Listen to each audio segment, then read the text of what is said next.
Next question, question number 18 हमारे पास में है और ये भी 2 मार्क का क्वेश्चन है, हमारे सेकंड सेक्शन बी का क्वेश्चन है। क्वेश्चन में गिवन है alpha lambda alpha and lambda p are the wavelength associated with the moving alpha particle and a proton respectively।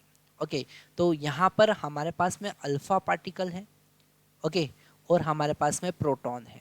अगर हम प्रोटॉन का मास एम पी कंसिडर करते हैं तो अल्फा पार्टिकल का जो मास होगा वो उसके 4 गुना होगा, 4 टाइम्स होगा, 4 times of m p. Okay, क्योंकि अगर हम अल्फा पार्टिकल की बात करें तो अल्फा पार्टिकल का मतलब होता है हीलियम का न्यूक्लियस, और हीलियम के न्यूक्लियस में 2 प्रोटॉन होते हैं और 2 न्यूट्रॉन होते हैं, तो उसका मास अप्रोक्सीमेट 4 टाइम्स ऑफ प्रोटॉन के बराबर होता है ना। तो ये वाला सबसे फर्स्ट कॉन्सेप्ट हमको याद रख लेना है, इट इज़ कॉन्सेप्ट नंबर 1। हाँ, तो हम यहाँ पर क्या लिखेंगे, अगर हमको आंसर लिखना है तो हम ऐसे लिखेंगे कि since mass of alpha particle is 4 times of mass of proton, ये हमारा आधा नंबर यहाँ पर मिल जाता है इससे।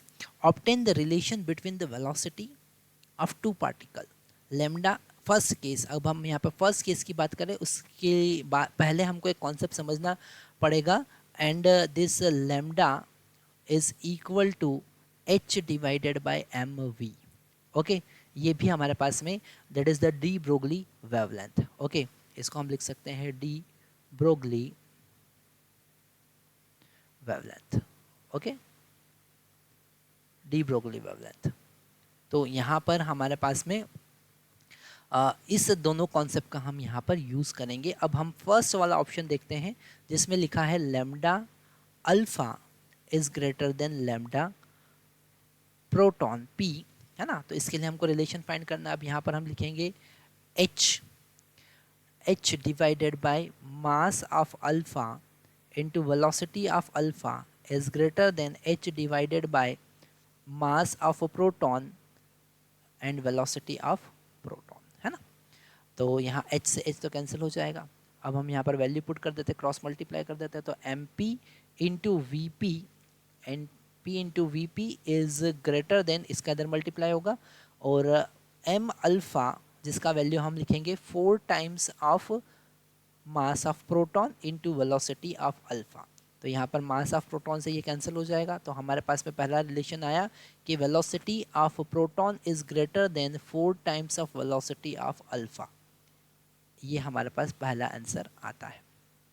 सेकंड पार्ट की हम बात करें तो यहाँ पर हमारा एक नंबर पूरा पक्का हो जाता है। अब हम सेकंड पार्ट की बात करें तो यहाँ पर लिखा हुआ है alpha, lambda alpha is equal to lambda proton, है ना। फिर यहाँ पर हम लिख देंगे h divided by mass of alpha into velocity of alpha is equal to h divided by mass of proton into velocity of proton, है ना।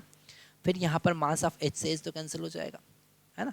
तो यहाँ पर क्रॉस मल्टीप्लाई करेंगे तो mass of proton into velocity of proton is equal to 4 times of mass of proton. ये m alpha का value हमने यहाँ पर पुट किया into velocity of alpha, m से mp से कैंसिल हो जाएगा। Velocity of proton is equal to 4 times of velocity of alpha. ये हमारे पास में सेकंड रिलेशन आया, और वही क्वेश्चन में हमको फाइंड करना था, find the relation between velocities of 2 particle in 2 cases।